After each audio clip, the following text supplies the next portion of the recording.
আসসালামু আলাইকুম। Hello everyone, welcome back to my another blog. আজকের পর্বের থাম্বনেল দেখে নিশ্চয়ই বুঝে গিয়েছেন কি রান্না করতে যাচ্ছি। হ্যাঁ, একদম ঠিকই ধরেছেন, গরুর মাংসের ভুনা। আর গরুর মাংসের ভুনা মানেই ঘর ভরা দারুণ সুবাস আর জিভে লেগে থাকা স্বাদ। সঠিক মশলা, ধৈর্য ধরে কষানো আর নিখুঁত রান্নার কৌশলে তৈরি হয় নরম, ঝরঝরে ও মজাদার গরুর মাংসের ভুনা। গরম ভাত, পোলাও কিংবা পরোটার সঙ্গে এই রেসিপিটি আপনারা সার্ভ করে নিতে পারেন। আজকের ভিডিওতে শুরু থেকে শেষ পর্যন্ত দেখুন কিভাবে সহজ উপায়ে ঘরেই তৈরি করে নিচ্ছি রেস্টুরেন্ট স্টাইলে গরুর মাংসের ভুনা। বিসমিল্লাহির রহমানির রহিম। চুলায় একটি কড়াই বসিয়ে দিয়ে দিচ্ছি সরিষার তেল। তেলটি আমরা ভালো করে গরম করে নিব। অ্যাড করে দিচ্ছি পেঁয়াজ কুচি দেওয়ার পর খুন্তির সাহায্যে আমরা নেড়েচেড়ে নেব। পেঁয়াজের মধ্যে যখন হালকা একটু ব্রাউন কালার চলে আসবে তখন আমরা এর মধ্যে গরুর মাংসটি অ্যাড করে নেব। দেখতে পাচ্ছেন ব্রাউন কালার চলে আসছে এবং মাংসটি আমরা দিয়ে দিচ্ছি। মাংসটি আমরা ভালো করে ধুয়ে পরিষ্কার করে মিডিয়াম সাইজ করে কেটে নিয়েছি। পেঁয়াজের সঙ্গে মিক্সড করার পর এখন আমরা এর মধ্যে দিয়ে দিব গরম মশলা। প্রথমে দিয়ে দিচ্ছি তেজপাতা, লং, দিয়ে দিব এলাচ, একটি বড় এলাচ, দিয়ে দিব স্টার মশলা, দারচিনি। সবগুলো উপকরণ দেওয়ার পর খুন্তির সাহায্যে উল্টিয়ে পাল্টিয়ে নেড়েচেড়ে মিক্সড করে নেব। এখন অ্যাড করে নিচ্ছি আদা এবং রসুন বাটা 3 টেবিল চামচ। আদা রসুন দেওয়ার পর খুন্তি দিয়ে আবারও নেড়েচেড়ে নিতে হবে। এখন আমরা অ্যাড করে নেব কাঁচামরিচের পেস্ট।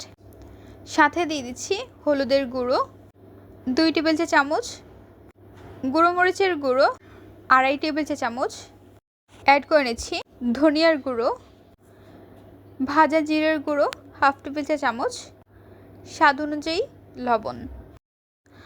পরিমাণ অনুযায়ী সব কিছু দেওয়া হয়ে গিয়েছে। খুন্তির সাহায্যে নেড়েচেড়ে নিতে হবে। মিডিয়াম ফ্লেমে রেখে আমরা কষিয়ে নিচ্ছি। দিয়ে দিব অল্প পরিমাণ পানি দেওয়ার পর আবারও আমরা খুন্তির সাহায্যে উল্টিয়ে পাল্টিয়ে নাড়াচাড়া করে নিব। নেড়ে চেড়ে ঢাকনা দিয়ে ঢেকে রেখে দিব। ঢাকনাটি উঠিয়ে নিচ্ছি। খুন্তির সাহায্যে আবারও নাড়াচাড়া করে নিতে হবে। তারপর আবারও আমরা ঢাকনা দিয়ে ঢেকে রেখে দিব। ঢাকনাটি উঠিয়ে নিচ্ছি।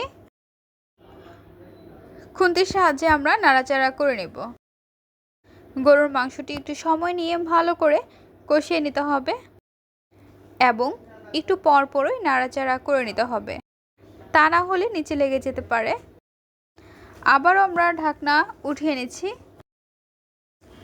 গরুর মাংসের মধ্যে কষানোর সময় যখন দেখতে পারবেন চারপাশে তেল উঠে গিয়েছে তখন বুঝতে পারবেন একদম পারফেক্টভাবে গরুর মাংসটি কষানো হয়েছে।